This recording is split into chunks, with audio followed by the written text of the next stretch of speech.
மண்டலத்தைக்காரன் சொல்லிக்கக்கூடிய எதிர்க்கட்சி தலைவர் திரு பழனிசாமி இந்த மண்டலத்துக்கு இது போன்ற செயல்களை செஞ்சாரா அப்படின்னு நான் கேட்க விரும்புறேன். இல்ல, அவர் செஞ்சதெல்லாம் என்ன? வெறும் துரோகம்தான். பச்சை துண்டை போட்டுக்கொண்டு தமிழ்நாட்டு விவசாயிகளுக்கு பழனிசாமி அவர்கள் பச்சை துரோகம் செய்தார்னு நான் சொன்னதும் அவருக்கு கோபம் பொத்துக்கிட்டு வந்துச்சு.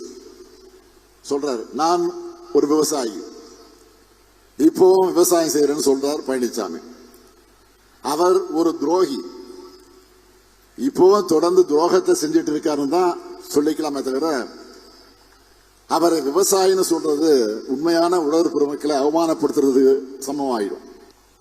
பழனிசாமி அவர்கள் இந்த மேற்கு மண்டலத்துக்கு இழைச்ச பச்சை துரோக பட்டியலை latest addition Kovai metro rail, அது பெரிய துரோகம்.